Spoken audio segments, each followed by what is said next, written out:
A palavra do Senhor nos diz em 1 Coríntios 11, verso 23: porque eu recebi do Senhor o que também vos entreguei, que o Senhor Jesus, na noite em que foi traído, tomou o pão e, tendo dado graças, o partiu e disse: isto é o meu corpo que é dado por vós, fazei isto em memória de mim. Semelhante modo, depois de haver ceado, tomou também o cálice, dizendo: este cálice é a nova aliança no meu sangue. Fazei isto todas as vezes que o beberdes em memória de mim. Porque todas as vezes que comerdes deste pão e beberdes o cálice, anunciais a morte do Senhor até que Ele venha. Curve sua cabeça, fale com Deus nesse momento. Apresente sua vida ao Senhor. O apóstolo Paulo diz para nós examinarmos a nós mesmos. Examine, pois, o homem a si mesmo. Olhe para dentro de você nesse momento. O examinar aqui, querido, o examinar aqui é para que você possa observar o seu comportamento, a sua vida diante do Senhor. E uma vez que detectou alguma situação, algum comportamento errado, você possa pedir perdão. Você possa pedir para que o sangue do Senhor possa te lavar. Então faça isso nesse momento. Pai, nós estamos em Tua presença, Senhor. E nós, Pai, colocamos nosso coração diante do Senhor. A Tua palavra é luz, ó Deus. A Tua palavra é lâmpada. Por isso, Pai, ó Senhor, vem iluminar o nosso interior. Se há algo em nós, ó Deus, que nos desabona nessa noite para participar da ceia do Senhor, nós te pedimos perdão. Nós te pedimos, vem e nos purifica, Senhor. Vem e nos transforma, meu Pai. Nós estamos aqui diante do Senhor sedentos por um relacionamento de intimidade, por um relacionamento de comprometimento com o Senhor. Por isso, meu Deus, Senhor, renova a nossa fé, renova a nossa esperança em Ti, meu Deus. Pai, nós estamos aqui, Senhor, este é o 5º mês de 2024, Pai, e nós queremos Te agradecer, Senhor. Como é bom, Pai, poder participar do corpo do Senhor. Como é bom poder participar, ó Deus, da Tua igreja, Senhor. Obrigado, Jesus. Obrigado, Pai, porque o Teu sacrifício nos traz alívio, a Tua morte nos trouxe vida, o Teu sofrimento, Senhor, nos trouxe alegria. E é por isso que nós estamos aqui nessa noite, Pai, para mencionar o nome do Senhor até que o Senhor venha, Pai. Por isso nós consagramos ao Senhor este pão. Nós consagramos, Deus, este pão como alimento, ó Deus, como símbolo, Pai. Também apresentamos o cálice do Senhor. Oh, meu Deus, a Tua palavra diz, ó Pai, que agora, ó Senhor, essa nova aliança é feita no sangue do Senhor. Por isso nós apresentamos este cálice como símbolo, Pai, que no nome do Senhor Jesus, o Teu sangue vertido na cruz do Calvário possa nos alcançar nessa noite e nos limpar e nos purificar. Que o Teu sangue nos lave de toda culpa, de todo pecado, Senhor, e nos torne digno diante da presença do Pai. Meu Deus, e uma vez, Senhor, uma vez participantes da ceia, estejamos aptos, Senhor, para ir e testemunhar acerca do nome do Senhor, Pai. É tudo o que nós queremos, Senhor, é poder e autoridade para falar no nome do Senhor Jesus. Aleluia, Jesus. Aleluia, Senhor. Deus enviou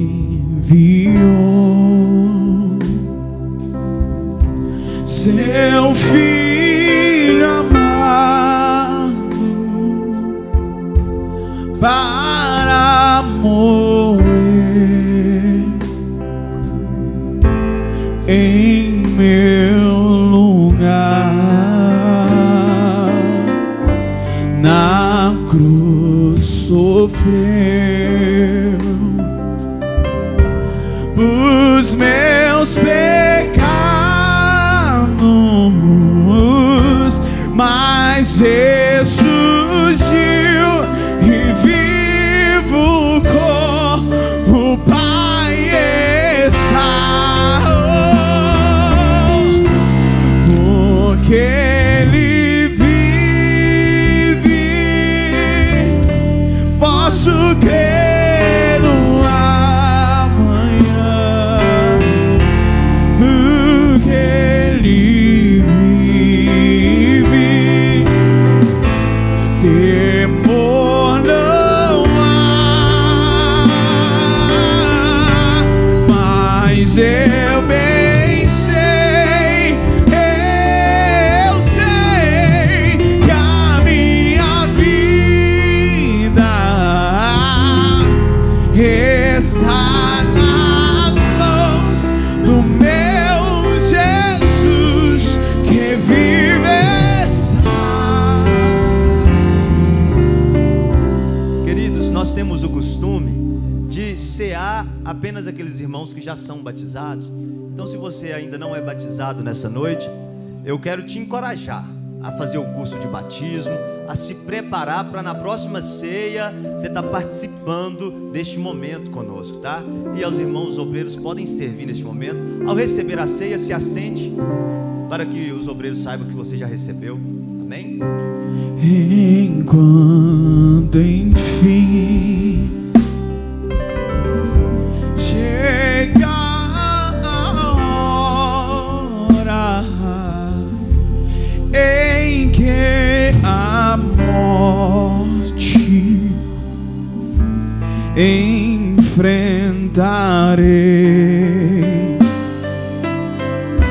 sem medo, então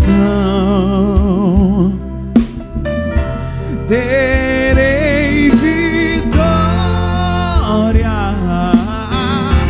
verei na glória o meu Jesus que vive está,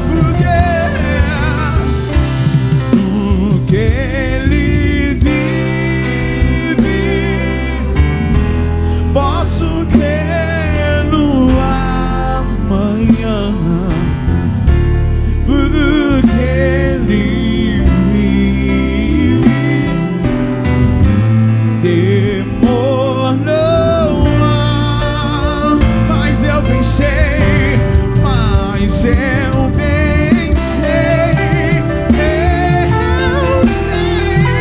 que a minha vida está nas mãos do meu Jesus que vive está.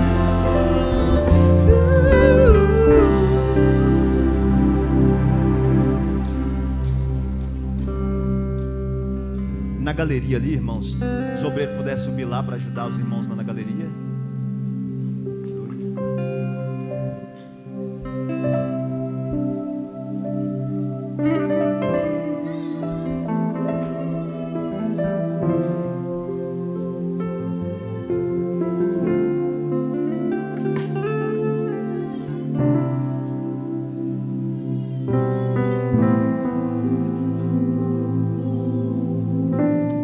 Glória a Deus. Vamos nos colocar de pé, queridos. Se coloque de pé.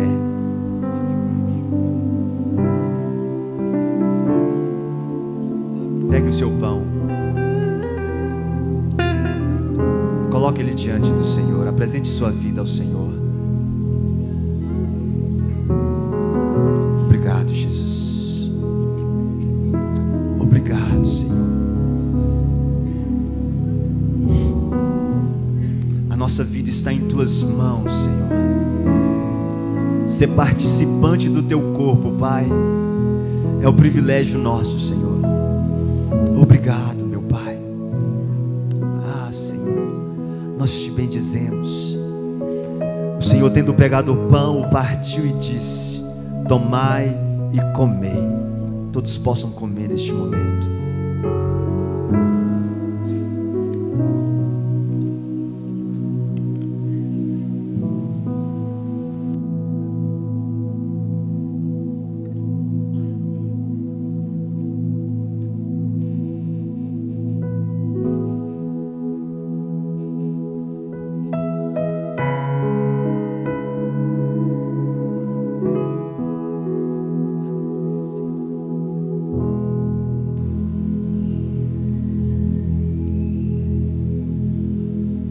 Pegue o seu cálice agora, querido.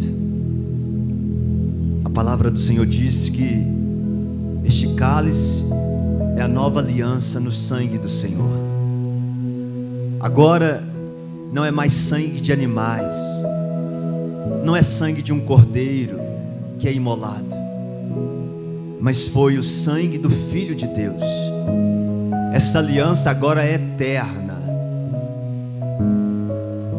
Vão passar anos e anos, e a aliança dele ainda continua de pé com você. Ah, Senhor, nós não merecemos, Pai, nós não somos dignos. É pelo teu favor, é pela tua graça, Pai, é pelo teu amor inexplicável, Senhor. A ti nós rendemos graças, Pai, todo louvor. Quem somos nós, ó Deus? Somos pequenos demais diante da tua grandeza. Por isso, Senhor, nos ache, ó Deus, nos ache em tua presença nessa noite, Pai, dignos, Senhor, de sermos participantes, de nos tornar um com o Senhor. Obrigado, meu Jesus. Semelhantemente, após haver ceado, tomou o cálice, dizendo: este cálice é a nova aliança no meu sangue. Fazei isso todas as vezes que o beberdes em memória de mim. Que todos possam beber neste momento.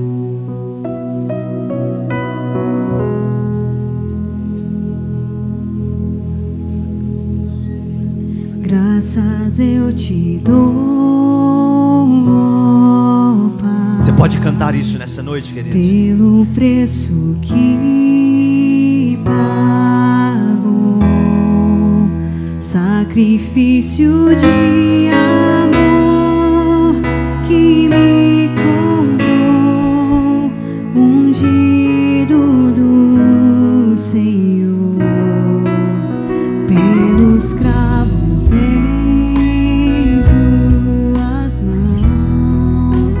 Graças eu te dou, ó meu Senhor. Lavou minha mente e coração, me deu perdão, restaurou minha comunhão. Digno é o Senhor, sobre o trono está,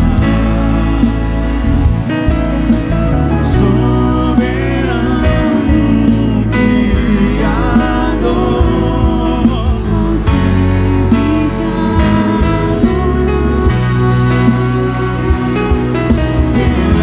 Elevo minhas mãos ao Cristo que venceu, Cordeiro de Deus morreu por mim,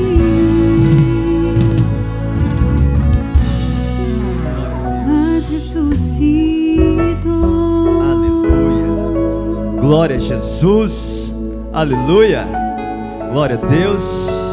Eu quero te dar a oportunidade nesse momento, depois de um momento tão maravilhoso desse de ceia. Eu quero que você pega na mão do irmão que está do seu lado, cumprimente ele, fala assim: que bom que você está aqui nessa noite. Dá um sorriso aí para ele, amém? Glória a Deus. Que bom que nós estamos reunidos.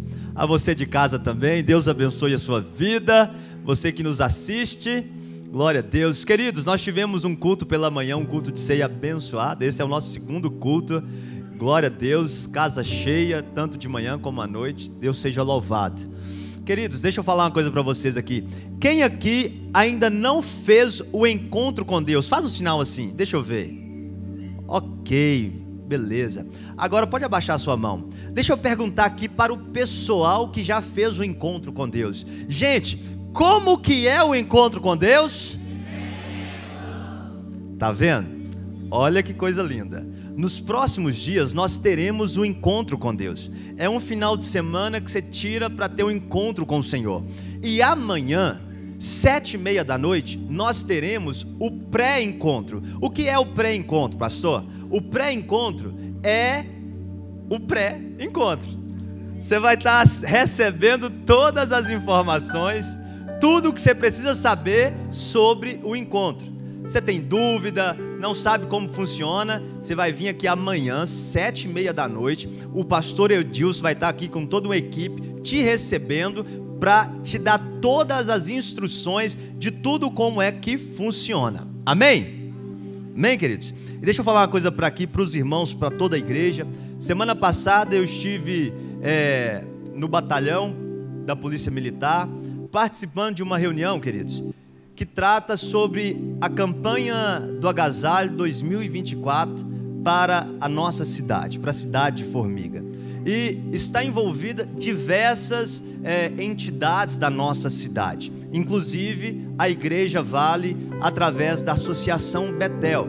A campanha do Agasalho, ela tem sido feita há alguns anos, e este ano, querido, além de focarmos em recolhermos agasalho para estar ajudando aos necessitados, também teremos um foco em doação de alimentos. Vamos começar a campanha no dia 20 de maio e o término da campanha será no dia 11 de junho com um drive-thru que acontecerá aqui na avenida em frente à rodoviária.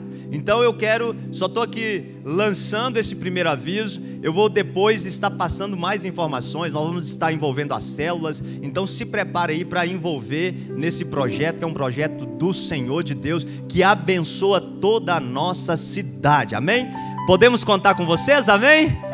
Glória a Deus. Abra sua Bíblia comigo no Evangelho de Mateus, capítulo de número 26, verso 36 a seguir. Mateus 26, versículo de número 36.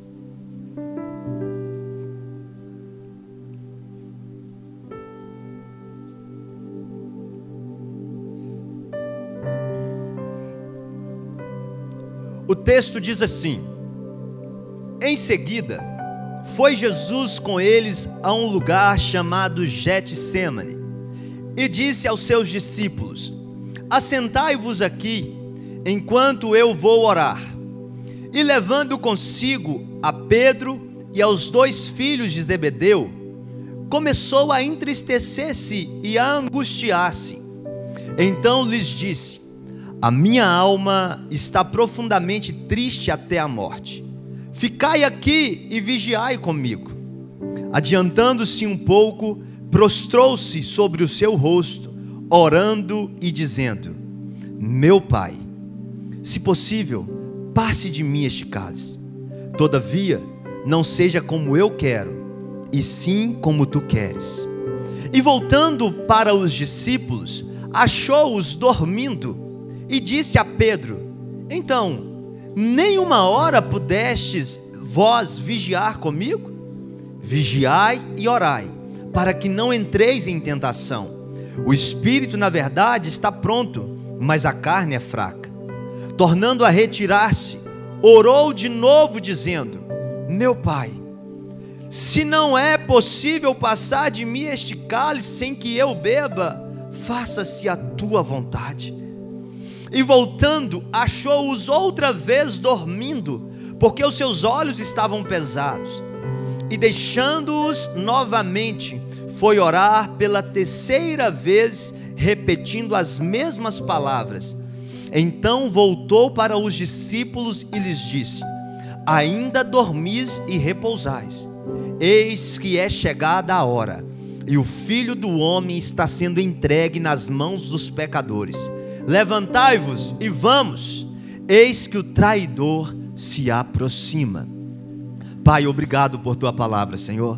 Que o Senhor possa nos dar um direcionamento nesse dia, nos apontar o norte através da tua palavra, Senhor.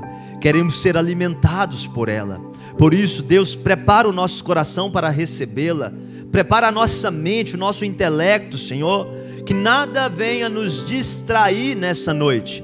Oramos, Deus, para que toda mente aqui seja cativa a Cristo, Senhor, e que nessa noite, ó Pai, sejamos transformados por Tua palavra e encorajados por ela, Senhor, a não ser apenas ouvintes, mas também praticantes da Tua palavra. Por isso nós te pedimos, nos ajuda, Senhor, no nome do Senhor Jesus, amém. Irmãos, Jesus, ele, nesse momento aqui, no contexto de Mateus 26, ele está nos seus últimos momentos com os discípulos, e aqui, após a última ceia, ele os chama, os convida para o Getsemane. O Getsemane era um lugar que ficava no Jardim das Oliveiras.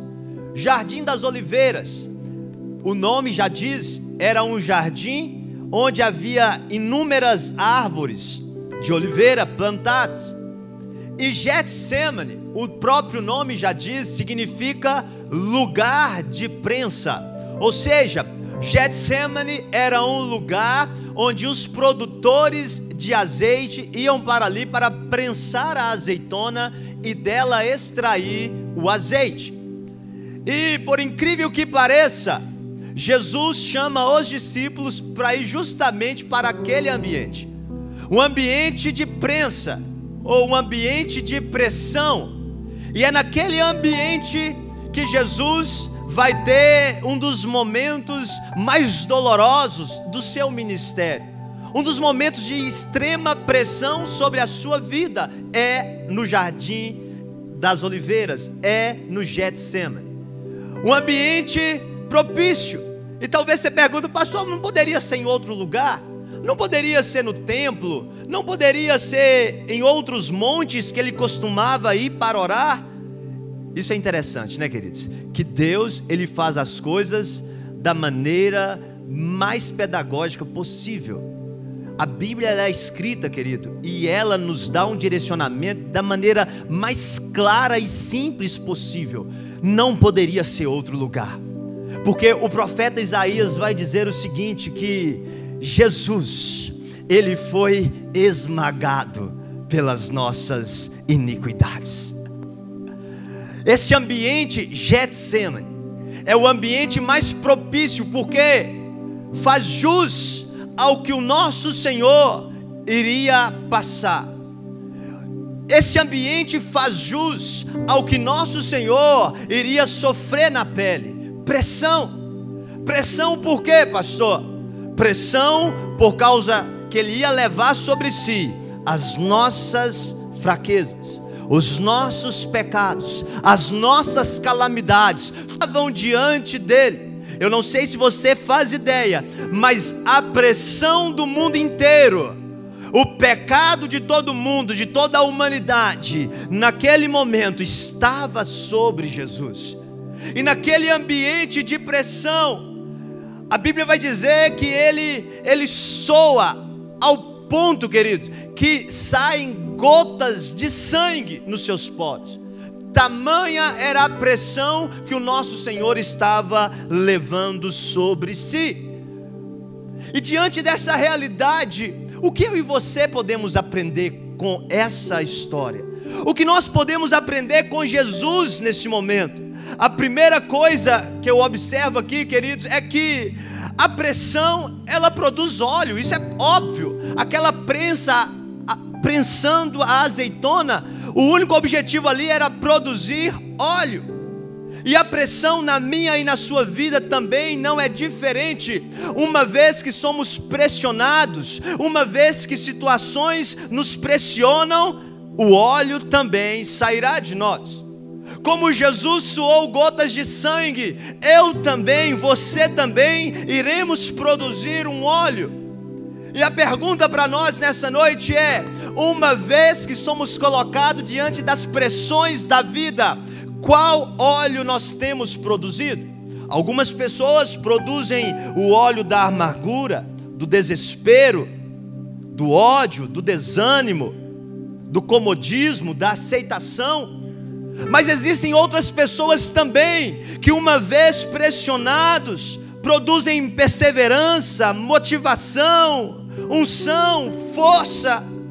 A verdade é que à medida que o poder de Deus que temos em nossa vida é a medida da pressão que está sobre nós. Eu vou repetir isso para ficar bem claro para você. A unção de Deus sobre a sua vida é medida pela pressão que está sobre a sua vida. Pouca pressão, pouca unção. Muita pressão, muita unção. Entenda, querido, entenda isso aqui. Ei, deixa eu te falar uma coisa. Não existe pressão sobre quem não tem grandes projetos, sonhos e propósitos. Não existe grande pressão sobre quem está vivendo aquele lema que um cantor um dia cantou: deixa a vida me levar. Sabe, queridos, a pressão, quanto maior ela é, significa que a unção, a glória, o poder de Deus também irá se manifestar sobre a vida desse indivíduo. Exemplo, pastor, os discípulos, eles sofreram muita pressão. Eles não tinham uma noite de descanso, queridos. Era todos os dias a perseguição, era todos os dias alguém tentando tirar-lhes a vida. E por que isso? Porque a obra que Deus estava fazendo sobre eles era uma obra poderosa. Eu quero que você repita assim comigo, fala assim: a obra que Deus tem na minha vida é uma obra poderosa. Então a pressão, ela faz parte do processo.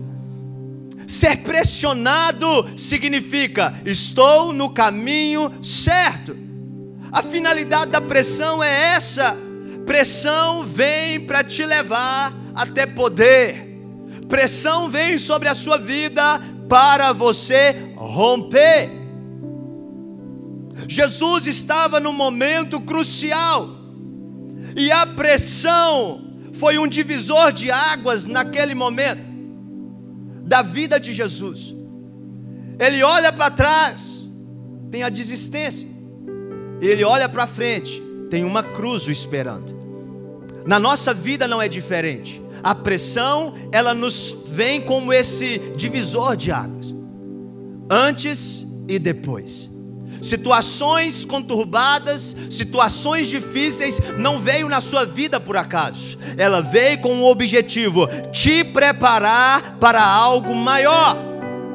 Deus não permite que você seja pressionado se isso não produzir em você um romper sobrenatural, não produzir sobre a sua vida uma glória, uma vitória da parte de Deus.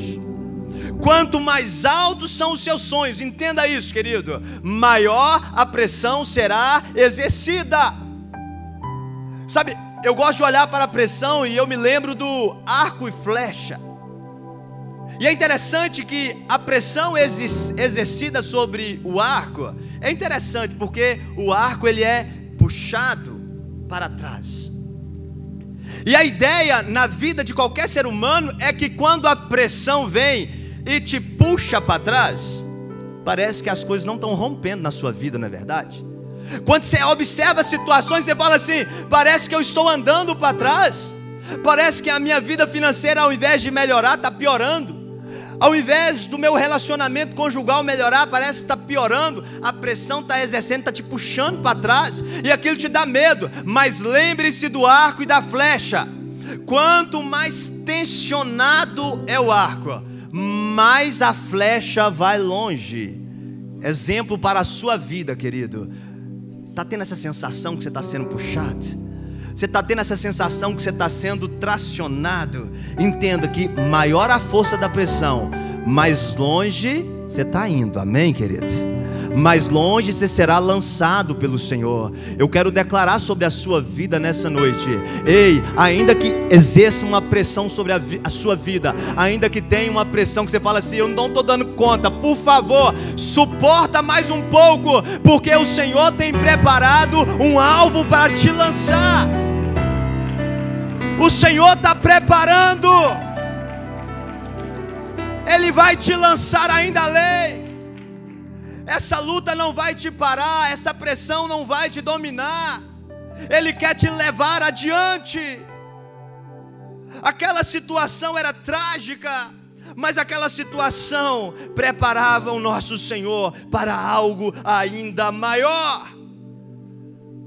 A pressão, queridos, ela é um fato, ela é uma realidade na vida de todo mundo. Deixa eu te falar uma coisa: se você ainda não passou por uma situação de pressão, saiba, você vai passar. O ponto aqui não é a pressão, o ponto é como que você lida com a pressão, como que você lida com as situações que te apertam. E sabe, uma pressão que vem sobre a vida de todo cristão é a pressão da tentação. Essa pressão, queridos, ela vem sobre a vida de todo homem, de toda mulher que quer caminhar na presença de Deus. E o que é a tentação? A tentação, querido, é uma pressão constante. E talvez você pergunte assim: pastor, o que é tentação? E aí vem na nossa mente: tentação é sexo, é pornografia, tentação é bebida, é roubar. Essas coisas sim, queridos, elas são tentações na vida de uma pessoa. Mas também a tentação pode vir de outras formas. A tentação, ela pode vir como uma mentira, ou você ser tentado a explodir. Vem uma situação, você vai querer brigar. A tentação, ela também pode vir disfarçada, sutil, como um sentimento de julgamento. Alguém falha perto de você e você dá vontade de julgar aquela pessoa. Você dá vontade de apontar o dedo para aquela pessoa. Você dá vontade de fazer comentários maldosos sobre aquela pessoa. E aí, o que Tiago vai dizer? Tiago, ele diz, em Tiago 1,4, ele diz assim, 14, ele diz assim, ó: cada um, porém, é tentado pela própria cobiça, sendo por esta arrastado e seduzido. Então a cobiça, tendo engravidado, dá luz ao pecado, e o pecado, após ter se consumado, gera a morte. Olha o que a Bíblia está dizendo. A tentação é uma pressão que não é o diabo que coloca, não é a vida que coloca, mas a tentação é nada mais, nada menos do que a cobiça da minha própria carne. Ou seja, eu só sou tentado por aquilo que eu tenho prazer, eu só sou tentado por aquilo que eu gosto. Por isso, querido, por isso que nós acabamos de ler aqui o apóstolo Paulo dizendo: examine, pois, o homem a si mesmo. Porque cada um sabe da sua fraqueza, cada um sabe aonde a corda é mais fraca, cada um sabe da sua dificuldade. Por isso Tiago está dizendo: a tentação, ela não está fora, ela está aqui dentro, porque ela é minha cobiça, ela é o meu desejo, e eu devo lutar contra esta tentação. Em Mateus capítulo de número 16, versículo 21, acontece uma situação, e Jesus está ali conversando com os discípulos e diz assim, ó: desde aquele momento Jesus começou a explicar aos seus discípulos que era necessário que ele fosse para Jerusalém e sofresse muitas coisas nas mãos dos líderes religiosos, dos chefes dos sacerdotes e dos mestres da lei, e fosse morto e ressuscitasse ao terceiro dia. Então Pedro, chamando-o à parte, começou a repreendê-lo, dizendo: nunca, Senhor, nunca, Senhor, isso nunca te acontecerá. Sabe o que Jesus responde para Pedro? Afasta de mim, Satanás. Porque a tentação, às vezes, irmãos, às vezes é de gente perto da gente, às vezes são pessoas próximas a nós que querem nos tirar do propósito. Pedro era discípulo, Pedro andava junto com Jesus. Deixa eu te falar uma coisa, querido, ei, cuidado, porque às vezes alguém que está do seu lado vai soltar essa palavra aqui, ó. Entenda isso: o propósito de Jesus veio na terra com um único propósito, irmãos, que era morrer por mim e por você. Mas Pedro está aqui dizendo: Senhor, isso não vai acontecer com o Senhor não. Você está doido, Jesus? Pedro, irmãos, ele está achando assim: eu vou fazer o bem. Deixa eu dar uma dica boa aqui. Só que a dica boa de Pedro afasta Jesus do propósito. Você está me entendendo? Às vezes a dica boa de alguém que está próximo a você está te tirando do propósito, está te afastando do propósito. Então veja isso como: opa, peraí, é próximo, mas eu tenho que observar que não é bem assim. Lembrem-se da mulher de Jó. A vida de Jó foi ficando complicada, irmãos. Foi ficando difícil, dores, enfermidades. E aí a mulher dele deu um conselho bom para ele. Ela vira para ele e fala assim: ei, então sua mulher lhe disse: você ainda mantém sua integridade? Amaldiçoa a Deus e morra. Olha o conselho da esposa, irmãos. Jó, a vida está difícil, meu filho. Você ainda está íntegro aí, você ainda está querendo servir a Deus. Para com isso, amaldiçoa a Deus e morra. Família, é a esposa querendo direcionar o marido para quê?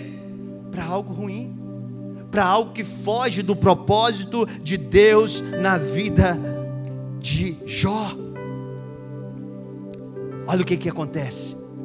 E na lei nos mandou Moisés que tais mulheres sejam apedrejadas. Tu, pois, que dizes? Isto diziam, tentando-o, para terem do que o acusar. Mas Jesus, inclinando-se, escrevia na terra com o dedo. Os judeus, irmãos, tentaram pegar Jesus. Levaram uma mulher que foi pega em adultério e colocaram diante de Jesus. E falou assim com ele: ó, a lei de Moisés manda apedrejar. Mas e você? O que você manda fazer, Jesus? Eles colocaram Jesus numa sinuca de bico, tentando ele, fazendo com que ele erre. E o que Jesus então fez? Foi escrever no... Por quê? Porque dependendo da resposta de Jesus. Está vendo aí, ó? Você não é profeta, não. Você não é profeta. Dependendo da resposta de Jesus. Opa! Você está querendo que essa mulher adúltera seja livre? Moisés manda condená-la e você está liberando? Então vamos te apedrejar. Se Jesus manda apedrejá-la, cadê o seu amor que você prega aí? Cadê o amor que você ensina? Só que Jesus virou e disse para eles: quem não tem pecado, atire a primeira pedra. Quando pensaram que ia pegar Jesus numa situação, queridos, ele então volta a situação para eles mesmos. Fala assim, ó, quem não tem pecado, atira a primeira pedra. Porque estava todo mundo ali julgando aquela mulher. Mas Jesus levou eles a refletir sobre as suas próprias vidas. E todo mundo percebeu, era digno de atirar uma pedra naquela mulher. Mas por que eles fizeram isso, pastor? Para tentarem a Jesus, para fazerem Jesus errar. Querido, as pessoas vão tentar também sobre a sua vida fazer você errar. Olha o que vai dizer aqui, ó. Dize-nos, pois, o que te parece? É lícito pagar tributo a César ou não? Jesus, porém, conhecendo-lhes a malícia, respondeu: por que vocês me experimentais, hipócritas? Estão perguntando para Jesus, porque ali tinha o Império Romano, irmãos. E a pergunta aqui é bem maliciosa. É para colocar Jesus em dificuldade mais uma vez. E aí, é lícito ou não pagar impostos? E aí, querido, você já se viu em situações assim? A tentação, ela vem dessas diversas maneiras, para colocar você em dificuldade. Ela vem de diversas maneiras, para colocar você em correntes e não conseguir sair. E a pergunta: pastor, como é que Jesus conseguiu vencer todas essas tentações? Como é que Jesus venceu todas essas tentações? É simples. Jesus venceu todas as tentações confessando-as a Deus, colocando-as diante de Deus. O texto que nós lemos diz o seguinte: que Jesus, ele vai até Deus e diz: Pai, se possível, passe de mim esse cálice. Qual cálice, pastor? A cruz do Calvário. Pai, se possível, passa de mim esse cálice. Jesus está confessando, está dizendo assim: esse cálice é pesado demais para mim. Esse cálice é difícil demais para mim. Querido, deixa eu te falar uma coisa: não há maneira melhor do que nós vencermos nossas tentações do que confessando-as a Deus. E aí eu quero aqui que você aprenda isso nessa noite. Quem confessa a tentação não vai precisar confessar pecado.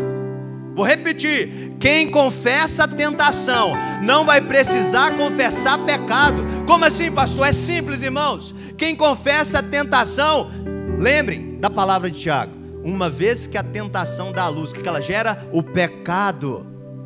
A tentação, querido, é esse gatilho, está ali, ó, no meio do processo. Uma vez que você consegue confessar, dizer assim: opa, eu gosto de contar mentira mesmo. Minha esposa, por favor, me ajuda. Oh Deus, me ajuda a parar de ser mentiroso. Eu gosto da fofoca, eu gosto da mentira. Senhor, eu gosto da maracutaia. Você está entendendo o que eu estou querendo dizer? Amém? Confessar a tentação. Dizer: Deus, eu sou fraco na área sexual, Senhor. Eu sou fraco na área financeira, me ajuda. E aí você expõe a sua fraqueza diante de Deus, querido. Jesus, ele vira e diz: Senhor, se possível, passe de mim este cálice, mas todavia seja feita a tua vontade. Esse cálice é pesado demais para mim. Esse cálice é pesado demais, eu não dou conta sozinho. Querido, deixa eu te falar uma coisa. É a sua fraqueza. Você não consegue só. O nosso problema é que nós queremos ser super crentes. Nós queremos ser super espirituais. E falhamos nesse ponto. Porque lembre-se, a sua fraqueza é que vai te destruir. A sua fraqueza é que te derruba. A gente fica achando que é o pecado do outro que vai nos destruir. Não, é o nosso próprio pecado. É olhar para mim mesmo e dizer: se eu investir nisso daqui, o próximo passo vai ser o pecado. Se eu continuar, eu vou cair. Então eu preciso confessar a Deus. Uma coisa, vou dar um conselho pessoal meu, irmãos. O que eu faço na minha vida? Eu sempre procuro criar cercas de proteção. Vou dar um exemplo, por exemplo, do meu namoro. Eu e a Mariana namoramos durante 3 anos e meio. E para a glória de Deus, querido, nós não caímos em pecado. E se é que você me entende, eu vou ser mais claro. Nós não tivemos relação sexual no nosso namoro. E por que eu estou dizendo isso aqui para você? Porque no processo do namoro não é fácil. Quem namorou já sabe como que é difícil. Só que, sabe o que a gente fez? Nós criamos pontes, ou melhor, criamos muros de proteção. Então a gente ia saía com a turma. Você acha que a gente sentava para assistir um filme só? Não. Por quê? Porque aquilo geraria em nós um desejo. Aquilo despertaria em nós, como 2 jovens, desejos que não era para aquele momento da nossa vida. Está me compreendendo, querido? Então, a gente não nos dava o luxo de ficar em ambiente só. E por que eu estou abrindo a minha vida aqui para você? Porque assim como eu, você também não é forte o suficiente para conseguir vencer sua tentação sozinho. O nosso erro é que os namorados que estão aqui nessa noite vão me entender. O que é o nosso erro? Ah não, vamos lá assistir um vídeo, um filmezinho, amorzinho, só nós dois, um filme romântico. Aí quando pensa que não, a gente caiu em pecado, nosso Deus. E aí o problema disso, querido, o problema disso, talvez você não faz ideia, mas o que gera no casamento depois, quantas marcas, quantas feridas. Ter relação sexual no namoro, querido, não é eu sou o bambambam, não. Tive relação e não engravidei minha namorada. Não tem alegria nenhuma nisso, não. Está gerando marcas profundas. Você já viu aquele ditado? Lá no mundão, quando a gente namorava, era relação todo dia. Agora casou, acabou. Tá vendo os problemas aí? Todo mundo olha e dá risada disso, mas os problemas estão aí. Por que eu estou dizendo isso aqui? Eu estou abrindo um parênteses aqui para te falar sobre as nossas tentações. Que se nós não criarmos situações para a gente ser afastado do pecado, a gente vai cair. E o que nós não colocamos na cabeça é isso, querido. Jesus, ele confessa, ele fala: Pai, Jesus, irmãos, não estou falando de qualquer um, é Jesus, o Filho de Deus. Ele está dizendo assim: Senhor, esse cálice está pesado demais para mim. Aí o Samuel vai virar e falar assim: ah, não, eu tenho problema nenhum não, eu sou o bambambam. Pensa nisso, querido. Se Jesus teve a humildade de reconhecer: eu não estou conseguindo, a minha carne está pesando, isso aqui está forte demais para mim. Jesus, você vai continuar errando? Por isso, mais uma vez eu repito: quem confessa tentação não precisa confessar pecado. Amém, queridos? Quem confessa as suas fraquezas não vai precisar: ah, Deus, me perdoa, me perdoa, me perdoa. E aí alguém vai dizer: pastor, a carne é fraca. Ah, pastor, é difícil demais. Deixa eu te falar uma coisa: se a carne é fraca, ore mais, busque mais ao Senhor, consagre mais a sua vida ao Senhor. Além da pressão gerada pelas tentações, nós também temos a pressão da necessidade. Olha o que a Bíblia vai dizer: e o meu Deus, segundo a sua riqueza em glória, há de suprir em Cristo Jesus cada uma de minhas necessidades. Olha isso aqui, querido. O que Deus está suprindo? As minhas necessidades. A Bíblia não está dizendo que Deus está suprindo as minhas vaidades. Deus está suprindo as minhas necessidades. Talvez a sua oração não foi ouvida, não é porque não chegou até Deus, mas é porque o pedido está errado. É para suprir vaidade, é para suprir coisas fúteis. E o que Deus quer suprir nas suas vidas, na sua vida, são as suas necessidades. E você precisa entender isso aqui, ó, que a necessidade que move a mão de Deus é a necessidade que te move. Vou repetir: a necessidade que vai mover a mão de Deus é a necessidade que te move. Deixa eu te falar uma coisa, querido. Ei, você pode ter um problemão gigante, entenda isso, mas se esse problema não estiver te movendo, saiba, esse problema também Deus não vai fazer nada por ele. Como assim, pastor?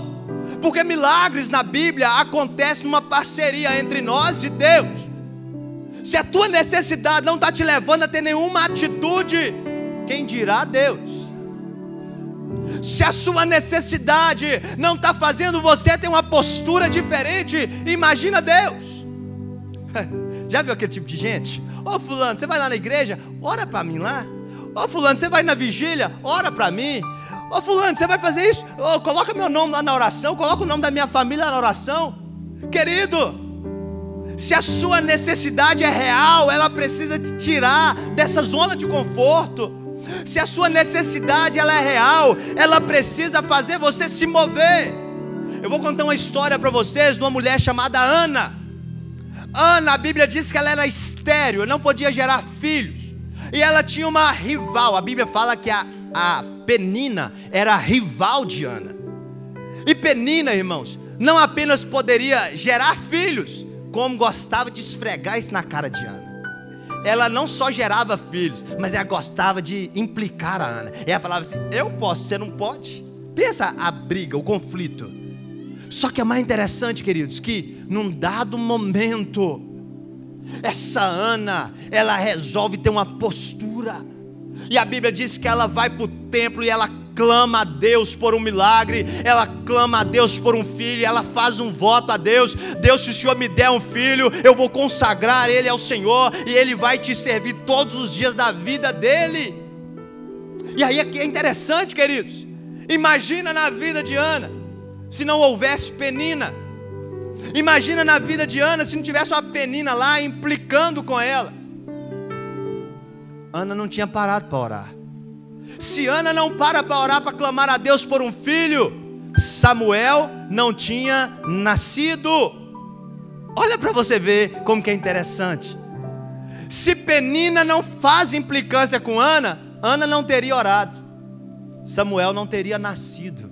Você está compreendendo, querido? Que às vezes tem algumas situações que está te tirando do sério, está fazendo você, ficar nervoso, estressado, está mexendo com a sua estrutura emocional. Entenda isso daqui, querido, ó, é para você ir para o templo, orar, clamar a Deus, porque se não for de jeito, os céus não vão se abrir. Então entenda nessa noite, ei, para o milagre acontecer aqui, os céus estão preparando às vezes um probleminha para você.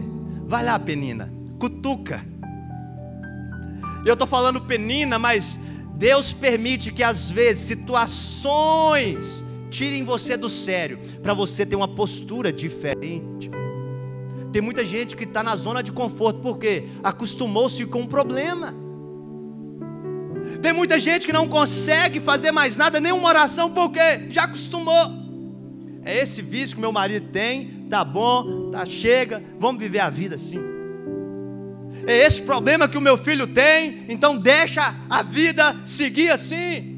Querido, deixa eu te falar uma coisa, ei, Deus espera que você tenha uma postura diferente diante dele, porque se a sua necessidade não te mover, ela não vai mover a mão de Deus.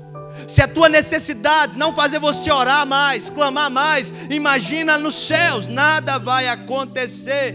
E aqui eu aprendo algo. Ana pegou a pressão da necessidade e transformou ela em experiência com Deus. Vou repetir, Ana pegou o problema dela e transformou em experiência com Deus. Pergunta, o que você tem feito com os problemas que estão diante de você? Sabe, queridos, nós temos que ver nessa circunstância que a vida nos apresenta oportunidades de clamar a Deus. Nós temos que ver nesses momentos difíceis da vida oportunidade de buscar a presença do Senhor. Eu estou aqui para te dizer nessa noite, por favor, não olhe para os momentos difíceis da sua vida e cruze os braços e desanime, não. Ei, Deus pode fazer grandes coisas na sua vida. Você precisa se lançar na presença dEle. Saiba de uma coisa, milagre só acontece em ambientes que você já não tem mais o controle. Vou repetir, milagre só acontece em ambiente que você não tem controle. Do contrário, não se chama milagre, se chama disciplina, se chama organização. Milagre acontece quando no físico não dá para resolver, aí vai para o sobrenatural. Então transforme os problemas da sua vida. É uma enfermidade? Ore mais. É um problema conjugal? Ore mais. É um problema familiar? Ore mais. Ana transformou a necessidade em experiência com Deus. Ah, querido, isso aqui é maravilhoso. Isso aqui é lindo, porque tem muita gente que para nesse ponto aqui. Jesus chama essas pessoas de terra em meio às pedras. O semeador saiu a semear, e parte da semente caiu em meio às pedras. Aquela semente cresceu, só que quando veio as lutas, as dificuldades, ela morreu. E Jesus dá a explicação que às vezes são pessoas. A pessoa recebe a palavra, mas a raiz está rasa. E quando vem a dificuldade, o sol é quente, o sol da dificuldade mata aquela pessoa.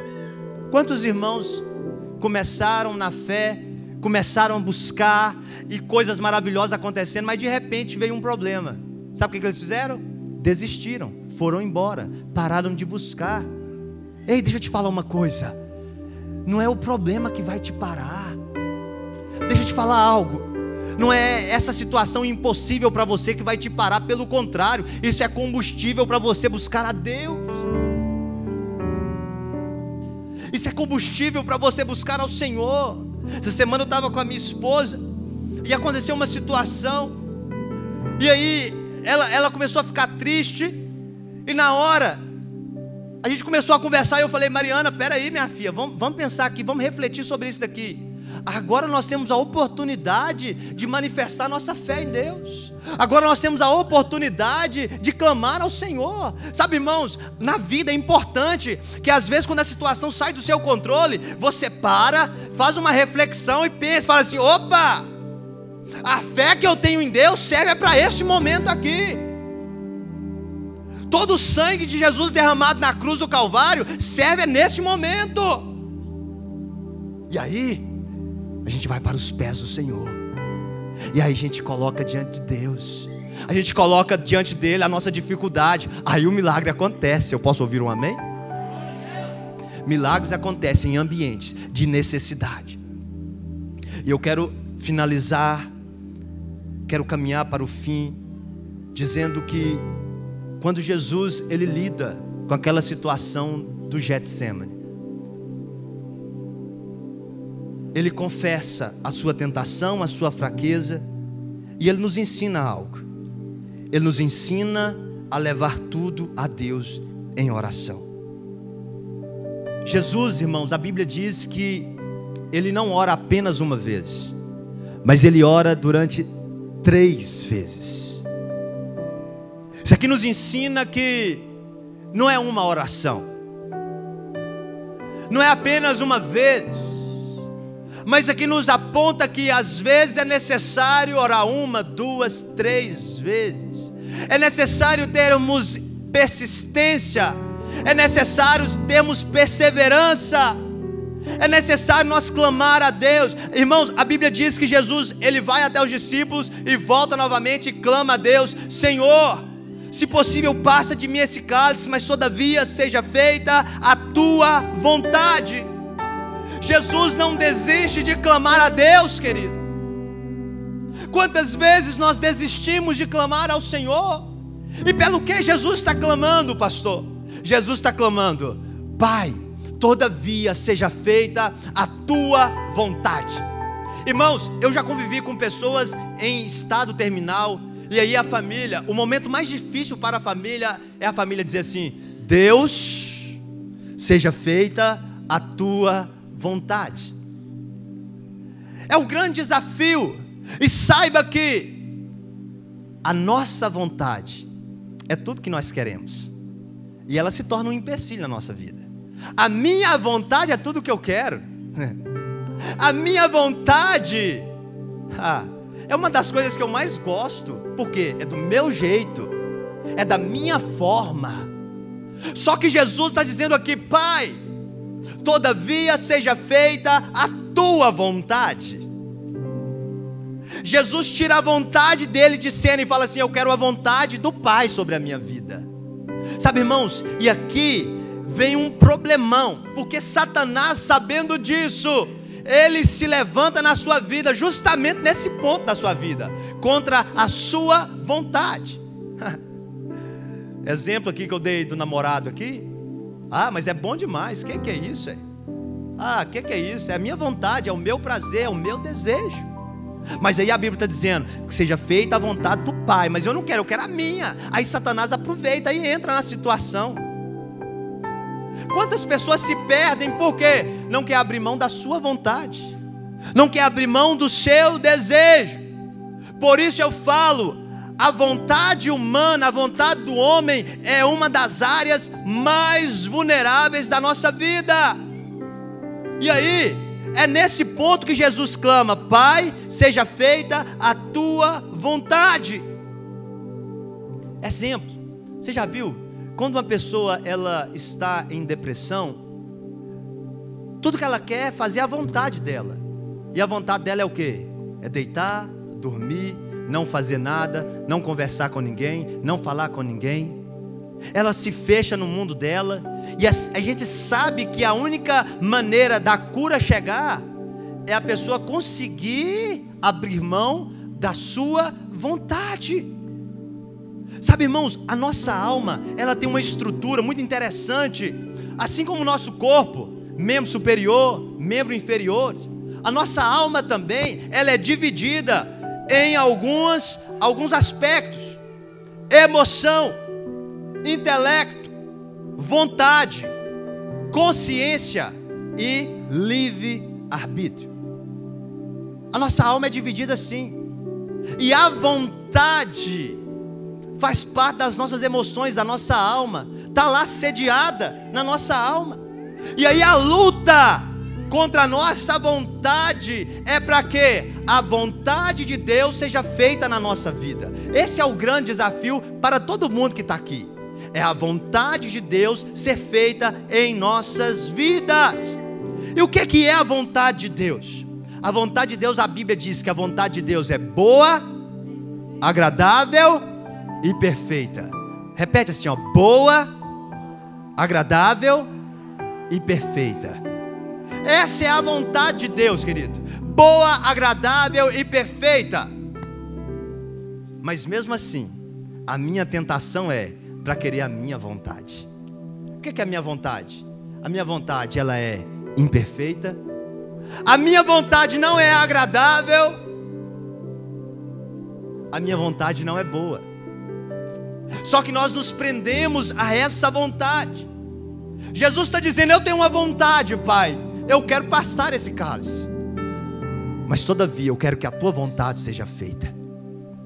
E aqui eu quero te ensinar algo sobre a vontade de Deus.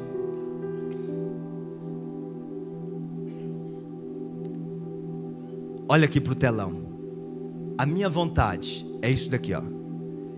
Ela está na horizontal. É o meu desejo, são os meus projetos, é aquilo que eu quero, da maneira com que eu quero. Aqui, ó.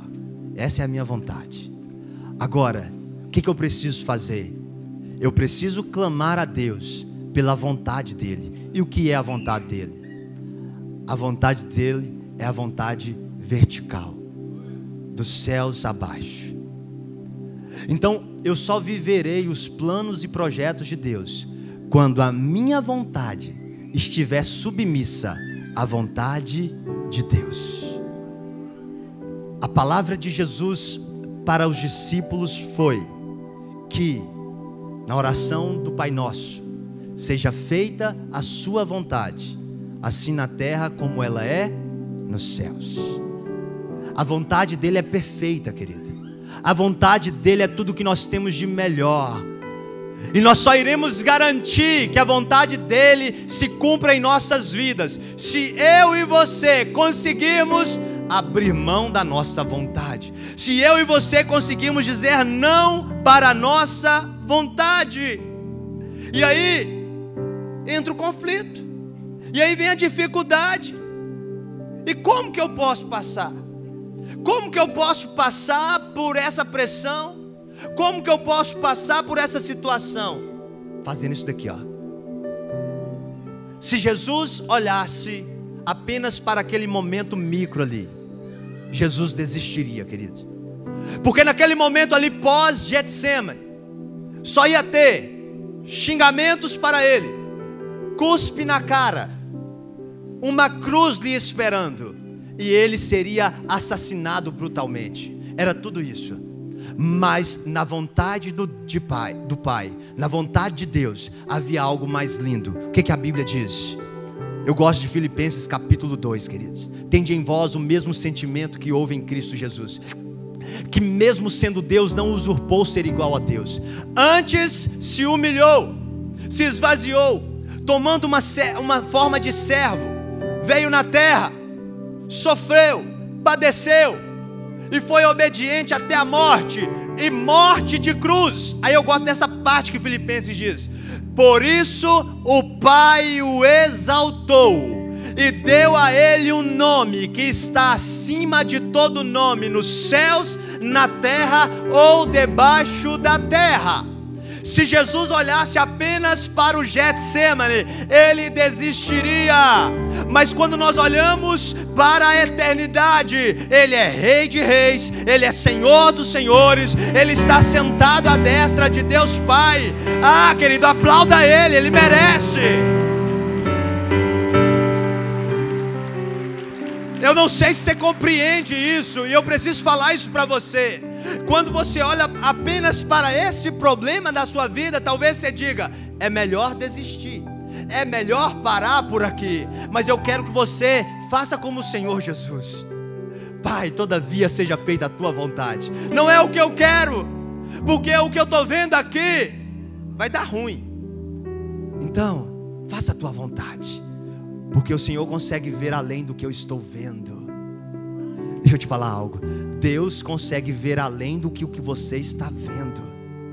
Deus consegue ver mais que você, querido. Por isso a vontade dele tem que ser sobreposta sobre a sua. Por isso a vontade dele tem que estar acima da sua. ele está vendo lá adiante. E lá na frente, sabe o que está escrito? Que ao vencedor ele dará a coroa da vida. E ao vencedor, não é para quem desistiu, não é para quem parou, é ao vencedor ele dará a coroa da vida. Eu quero te convidar a se colocar de pé nessa noite.